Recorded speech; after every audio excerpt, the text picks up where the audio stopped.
जय हिंद दोस्तों, हमारी चैनल में आप सभी का स्वागत है। आज की इस वीडियो में हम दोस्तों आपके लिए बहुत ही इम्पोर्टेंट दोस्तों प्रश्न लेकर आए हैं। सरल करें प्रश्न है दोस्तों 2 की घात 3 प्लस 2 की घात 3 प्लस 2 की घात 3 प्लस 2 की घात 3 है। दोस्तों इसको हल करना है दोस्तों, बहुत आसान है। सिर्फ आपको वीडियो के अंत तक बने रहना है। तो पहले दोस्तों वीडियो को स्टार्ट करते हैं। दोस्तों हल करते हैं। एक बार दोस्तों इस प्रश्न को लिख देते हैं, ठीक है। 2 की घात 3 प्लस 2 की घात 3 प्लस 2 की घात 3 प्लस 2 की घात 3। तो दोस्तों सबसे पहले आपको क्या करना है, इनमें देखना है कि कॉमन क्या है। तो दोस्तों कॉमन क्या होता है एक बार हम आपको समझा देते हैं, ठीक है। देखो जैसे कि यहाँ पे लिखा हुआ है x प्लस यहाँ पर भी लिखा हुआ है दोस्तों x प्लस यहाँ पर भी लिखा हुआ है x। तो दोस्तों कॉमन क्या है, इनमें देखना है कि कॉमन क्या है। इसमें दोस्तों कॉमन है x, इनमें दोस्तों कॉमन क्या है x। क्यों x क्यों कॉमन है, क्योंकि दोस्तों यहाँ पर भी x है, यहाँ पर भी x है और यहाँ पर भी x है, ठीक है। एक और लेते हैं, जैसे कि यहाँ पे लिखा हुआ pen plus pen plus pen. तो दोस्तों इनमें क्या कॉमन है, इनमें क्या कॉमन है दोस्तों, पेन कॉमन है।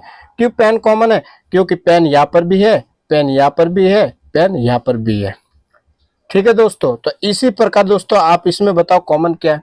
इसमें दोस्तों कॉमन है 2 की घात 3।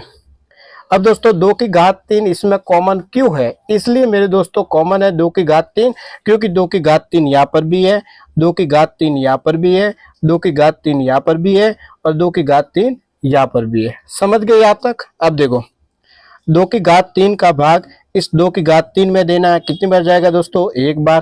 प्लस 2 की घात 3 का भाग इस 2 की घात 3 में देना है, कितनी बार जाएगा, एक बार। प्लस 2 की घात 3 का भाग इस 2 की घात 3 में देना है, कितनी बार जाएगा, एक बार।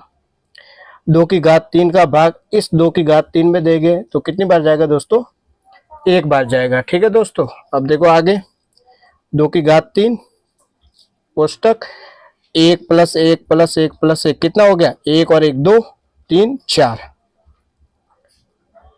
ठीक है दोस्तों। अब देखो आगे 2 की घात 3, इस कोष्टक को खोल दो, गुणा बन जाएगा। अब 4 है दोस्तों, तो इसको घात में हम किस प्रकार लिख सकते हैं, 4 को घात में लिखो तो किस प्रकार लिख सकते हैं, 2 की घात 2, ठीक है दोस्तों।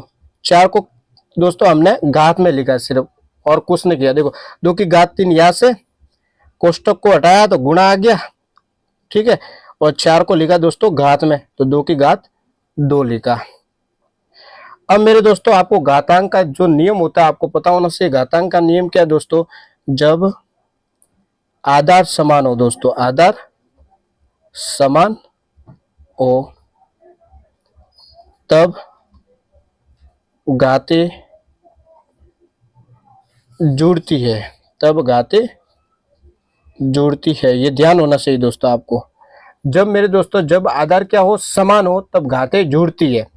तो दोस्तों आधार और घातें क्या होते हैं ये भी तो आपको पता होना चाहिए।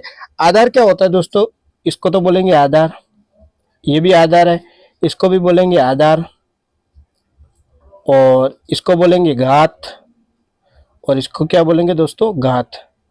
तो यहाँ पर दोस्तों आप देखो, यहाँ पर आधार, आधार क्या है, समान है। देखो यहाँ पर 2 है, यहाँ पर भी 2, मतलब आधार दोस्तों समान है। तो जब आधार समान होता है मेरे दोस्तों तब घातें क्या होती है, जुड़ती है। तो 2 लिख दो, ये 2 यहाँ से, और घाते को जोड़ दो, 3 और 2 कितना हो जाएगा, 5। तो 2 की घात 5 इसका आंसर है, ठीक है दोस्तों। एक और सवाल लेते हैं, ठीक है दोस्तों, एक और सवाल लेते हैं। 3 की घात 3 प्लस 3 की घात 3 प्लस 3 की घात 3, इसको हल करते हैं, ठीक है दोस्तों। तो सबसे पहले क्या करेंगे, कॉमन लेंगे। तो इनमें दोस्तों कॉमन क्या है, 3 की घात 3। दोस्तों 3 की घात 3 ही कॉमन क्यों है, इसलिए मेरे दोस्तों कॉमन है क्योंकि 3 की घात 3 यहाँ पर भी है, 3 की घात 3 यहाँ पर भी है, 3 की घात 3 यहाँ पर भी है, ठीक है दोस्तों। अब 3 की घात 3 का भाग 3 की घात 3 में दो, एक बार जाएगा। प्लस 3 की घात 3 का भाग इस 3 की घात 3 में दो, एक बार जाएगा भाग। अब 3 की घात 3 का भाग इस 3 की घात 3 में दो, कितनी बार जाएगा दोस्तों, एक बार जाएगा, ठीक है। अब देखो ये 3 की घात 3 कोष्टक 1 प्लस 1 प्लस 1 कितना हो गया, 3। ठीक है दोस्तों, अब देखो आगे, 3 की घात 3, कोष्टक को हटा दो, गुणा बन जाएगा। 3 की घात दोस्तों कोई नहीं है तो 1 हो जाएगी। ठीक है, अगर घात नहीं है बच्चों तो 1 होता है हमेशा, ये आपको ध्यान रखना है। तो पहले बच्चों आप यहाँ पे देखो कि यहाँ पे आधार समान है, यहाँ पर भी 3 है, यहाँ पर भी 3 है। जब दोस्तों आधार समान होता है तब घातें क्या होती है, जुड़ती है। तो इसे बोलते हैं दोस्तों आधार। ये क्या है, आधार है, और ये क्या, घातें है। तो यहाँ पे देखो आधार समान है, कैसे, 3 यहाँ पर भी है, 3 यहाँ पर भी है, आधार समान है तो दोस्तों घातें जुड़ जाएगी, 3 और 1 4। तो 3 की घात 4 इसका क्या है दोस्तों, आंसर है। अब दोस्तों आपको एक सवाल डालते हैं। ठीक है, आपका सवाल है दोस्तों 2 की घात 2 प्लस 2 की घात 2 प्लस 2 की घात 2, इसका आंसर दोस्तों आपको बताना है। तो पहले दोस्तों आज इतना ही। अगर दोस्तों आपको वीडियो पसंद आया है तो चैनल को सब्सक्राइब जरूर करें, वीडियो को लाइक करें, वीडियो को अपने दोस्तों के साथ शेयर जरूर करें। वीडियो देखने के लिए दोस्तों धन्यवाद।